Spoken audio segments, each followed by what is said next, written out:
Break બાદ હવે પાટણથી મહત્વપૂર્ણ ખબર આવી રહી છે। પાટણની ઉત્તર ગુજરાત યુનિવર્સિટી ફરી એકવાર વિવાદોમાં ઘેરાઈ છે। યુનિવર્સિટીના હોસ્ટેલ રૂમમાં રાત્રે ખેલાડીઓ દારૂની મહેફિલ માણતા ઝડપાયા।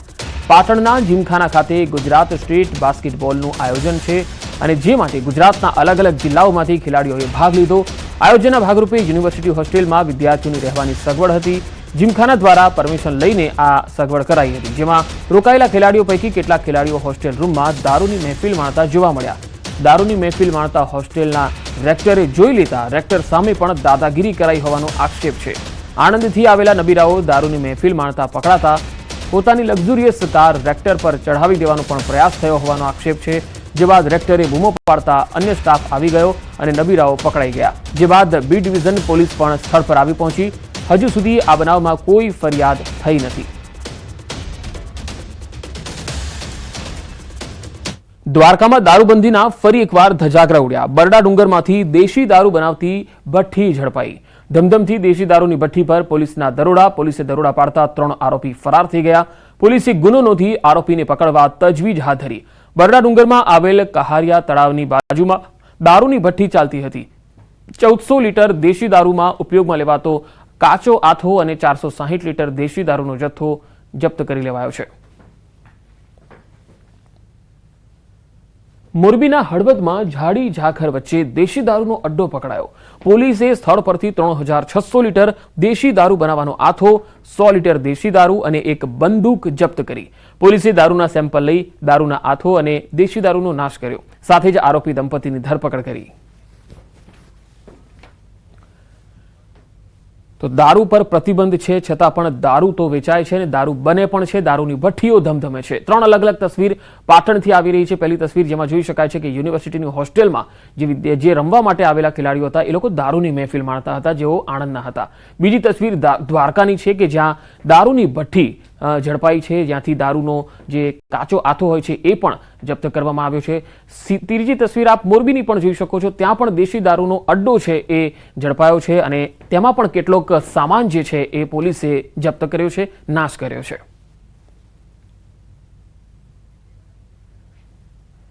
નર્મદાના રાજપીપળા ટેકરા ફળિયામાં લગ્ન પ્રસંગમાં ભોજન લીધા બાદ ફૂડ પોઈઝનિંગની ઘટના બની। કેટલાક લોકોને ઝાડા ઉલટી થયાની ફરિયાદ છે। 10 થી 12 લોકોને અસર થતા હોસ્પિટલ ખસેડાયા હતા। ઘટનાની જાણ થતાં જ આરોગ્ય વિભાગની ટીમે તપાસ કરી અને હજુ કેટલા લોકો ડાયરિયાનો શિકાર બન્યા છે એ માટે પણ તપાસ ચાલી રહી છે। હાલ 10 જેટલા લોકો સારવાર લઈ રહ્યા છે।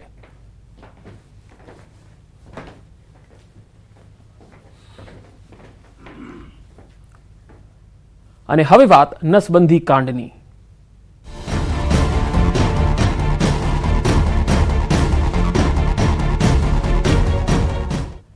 મહેસાણાના નસબંધી કાંડમાં મોટો ખુલાસો થયો છે। નસબંધીના ટાર્ગેટ ન હોવાની વાતનો ફુગ્ગો ફૂટી ગયો। એક નોટિસની નકલે નિવેદનોની હકીકત જણાવી। નસબંધીમાં કામગીરી ન કરનારને અપાતી હતી નોટિસ। ટાર્ગેટ પ્રમાણે કામ ન થાય તો નોટિસ અપાતી હતી। કડીના પ્રાથમિક આરોગ્ય કેન્દ્રને નોટિસ આપવામાં આવતી હતી। પ્રાથમિક આરોગ્ય કેન્દ્રને મળેલી નોટિસની નકલ સામે આવી। નસબંધી કાંડ થયો એ પહેલા એટલે કે 24 ઓક્ટોબરે અપાઈ હતી નોટિસો। નસબંધીની શૂન્ય કામગીરીને નોટિસમાં અતિ ગંભીર બતાવાઈ। નોટિસમાં નસબંધીની અતિ મહત્વની કામગીરીમાં દુર્લક્ષતા સેવતા હોવાનો ઉલ્લેખ છે। 3 માસમાં સંતોષકારક કામગીરી નહીં થાય તો શિક્ષાત્મક કાર્યવાહીની પણ ચીમકી હતી। સાથે નબળી કામગીરી પૂર્ણ કરવા બાંહેધરી આપતો ખુલાસો માંગ્યો હતો। 3 દિવસમાં ખુલાસો કરવામાં નહીં આવે તો આગળની કાર્યવાહીની ચીમકી પણ અપાઈ હતી। કડી તાલુકા હેલ્થ ઓફિસર દ્વારા આ નોટિસો આપવામાં આવી।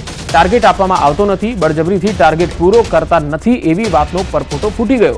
અગાઉ મહેસાણા અધિક જિલ્લા આરોગ્ય અધિકારીએ દાવો કર્યો હતો કે નસબંધીમાં કોઈ લક્ષ્યાંક હોતો નથી। દર્દી સામેથી આવે અને સહમતિ હોય તે બાદ જ નસબંધી થતી હોય છે। સાંભળો અધિકારીને। રાજ્ય સરકારે એવું કીધું છે કે this is a target free approach program, TFA અમે મેડિકલની ભાષામાં એને કહીએ, target free approach, community need assessment. કર્મચારીઓ કેમ કે ટાર્ગેટ પૂરો કરવા ટાર્ગેટ આપવામાં આવતો હોય છે। ટાર્ગેટ અમે આપવાનો હોત તો અમે એવી રીતે સાબરકાંઠામાં એમને 375 કેસ કર્યા, એવું અમે મહેસાણામાં નથી કર્યું। સાબરકાંઠામાં તો 375 કેસ કર્યા છે। ટાર્ગેટથી ઉપર ગયા એ લોકો। તો મહેસાણામાં નસબંધી કાંડ મામલે તપાસ તેજ થઈ છે. જિલ્લાના 28 નસબંધી કેસની તપાસ શરૂ થઈ ગઈ છે. તમામની વિડીયો રેકોર્ડિંગ સાથે પૂછપરછ કરવામાં આવી રહી છે. નવી શિઢાવી અને જમનાપુર બાદ અન્ય કેસોની પણ તપાસ કરવામાં આવી. નસબંધીના અન્ય કેસોમાં કોઈ સામેલ છે કે નહીં એ દિશામાં પણ તપાસ તેજ કરવામાં આવી. 28 લાભાર્થીઓ પરિણીત છે કે નહીં, બાળકો છે કે નહીં, અન્ય કોઈ લાભાર્થી સાથે કોઈ આવો કાંડ થયો છે કે નહીં એની પણ તપાસ થઈ રહી છે.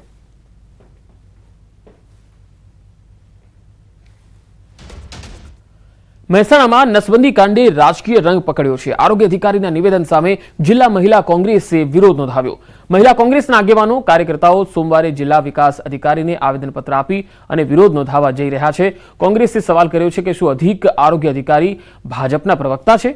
એડીએચઓએ પોતાના નિવેદનમાં સંજય ગાંધીનો ઉલ્લેખ કર્યો હતો અને કહ્યું હતું કે તેઓ સંજય ગાંધીએ જે રીતે કર્યું એવા કેસ નથી કરવા માંગતા.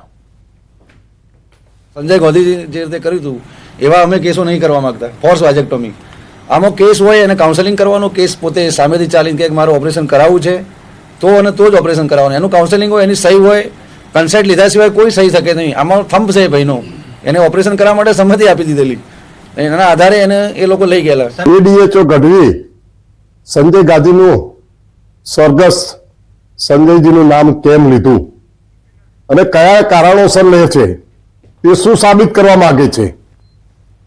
તે કોઈ ભાજપના પ્રવક્તા છે? સરકારના મુલાજિમ છે, સરકારના નોકરિયાત છે, નહીં કે કમલમના નોકરિયાત.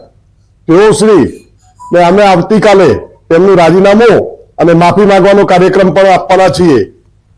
જૂનાગઢમાં ગમખ્વાર અકસ્માતમાં 7 લોકોના કરુણ મોત થયા છે. અકસ્માતમાં 5 વિદ્યાર્થીઓ સહિત 7ના મોત થયા. જેતપુર સોમનાથ હાઈવે પર ભંડુરા પાસેનો આ બનાવ છે. 2 કાર વચ્ચે અકસ્માત થયો હતો, જેમાં 7 લોકોના મોત થયા, જેમાંથી 5 કેશોદના હોવાનું સામે આવી રહ્યું છે. પરીક્ષા આપવા જતા હતા ત્યારે આ અકસ્માત નડ્યો. રસ્તા પર ઢોર આવી જતા કાર ડિવાઈડર સાથે અથડાઈને સામે આવતી કાર સાથે અથડાઈ હતી. મૃતકોના જે મૃતદેહો છે તેમને માળિયા હાટીનાની સરકારી હોસ્પિટલમાં પીએમ અર્થે ખસેડાયા છે. 5 લોકો કેશોદના અને 2 રાજકોટના હોવાની વાત સામે આવી રહી છે. વધુ માહિતી સાથે સંવાદદાતા જૂનાગઢથી અતુલ વ્યાસ જોડાયા છે. અતુલ, આ અકસ્માતને લઈને શું વધુ વિગતો આવી રહી છે આપની પાસે? પંકજ, આપણે ચોક્કસ જણાવ્યું કે જે રીતે આજે વહેલી સવારે માળિયા હાટીના નજીક ભંડોરી નજીક અકસ્માત થયો હતા, તેમાં કુલ 7 લોકોના મોત નીકળ્યા છે, જેમાંથી 5 વિદ્યાર્થીઓ. જાણવા મળતી વિગતો મુજબ જે આ 5 મૃતક વિદ્યાર્થીઓ હતભાગી વિદ્યાર્થીઓ છે તે પરીક્ષા આપવા જતા હતા અને ભંડોરી ગામ પાસે સામેથી એક કાર આવતી હતી, તેની સાથે અથડાઈ જતા તેમાં 2 લોકોના અને વિદ્યાર્થીઓના 5 મોત થયા. હાલ તમામના મૃતદેહ છે તે પીએમ માટે માળિયા હોસ્પિટલે ખસેડવામાં આવ્યા છે.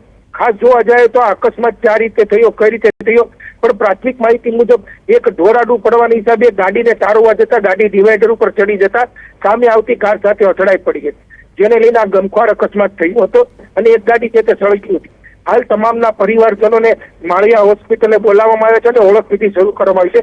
પણ આજે અકસ્માત થયો છે તેને લઈ અને 5 વિદ્યાર્થીઓના કરુણ મોત થતા સમગ્ર વિસ્તારમાં અરેરાટી પ્રસરી ગઈ છે. જી પંકજ. જી અતુલ, આભાર માહિતી આપવા માટે. તો 2 કાર વચ્ચે અકસ્માત થયો હતો. 5 લોકો કેશોદ અને 2 લોકો રાજકોટના હોવાની વાત સામે આવી રહી છે. 2 કાર વચ્ચે ટક્કર થઈ. એક કાર જે છે એમાં વચ્ચે રખડતું ઢોર આવી ગયું અને એ કાર ઉછળીને બીજા જે રસ્તા ઉપર આવી રહેલી કાર સાથે અથડાઈ હતી, જેથી કુલ 5 વિદ્યાર્થી સહિત 7 લોકોના કરુણ મોત થયા હતા. તો 2 કાર વચ્ચેનો અકસ્માત, 7 લોકોના મૃત્યુ થયા. આખી ઘટના અકસ્માતની સીસીટીવીમાં પણ કેદ થઈ ગઈ છે. રોડ પર રખડતું ઢોર આવ્યું અને આ ગમખ્વાર અકસ્માત થયો હતો. 2 અલગ અલગ તસવીર આપને બતાવી રહ્યા છીએ.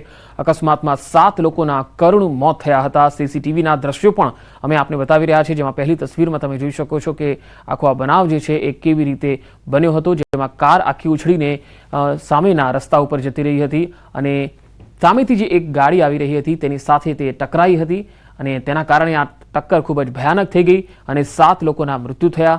5 લોકો કેશોદના જેઓ વિદ્યાર્થી હતા અને પરીક્ષા આપવા જતા હતા. વધુ માહિતી સાથે અતુલ વ્યાસ લગાતાર મારી સાથે જોડાયેલા છે. અતુલ, જે 5 વિદ્યાર્થીઓ હતા તેઓ કેશોદના હોવાનું સામે આવી રહ્યું છે. હાલ લેટેસ્ટ અપડેટ આપની પાસે શું છે? એ વખત આપણે ચોક્કસ હતું કે જે રીતે જે પ્રાથમિક માહિતી મળી છે, આ વિદ્યાર્થીઓ છે તે કિશોરના હતા અને ગળુ નજીક પરીક્ષા આપવા જતા હતા. હાલ જે આ અકસ્માત બાદ છે તે ગામ લોકો એકઠા થયા હતા અને આ તમામ મૃતદેહોને છે તે ગાડીમાંથી બહાર કાઢવામાં આવ્યા હતા. બીજી તરફ જોવા જાય તો જે ગાડી છે તે ડિવાઈડર ઉપર ચડી ગઈ હતી, તે સળગી ગઈ હતી. હાલ FSL ની ટીમ, પોલીસની ટીમ અને તમામ જે સરકારી ટીમો છે તે હાલ સ્થળ ઉપર છે અને અકસ્માત કઈ. જી અતુલ, આભાર માહિતી આપવા માટે. તો આ બુલેટિનમાં અત્યારે આટલું જ. નમસ્કાર.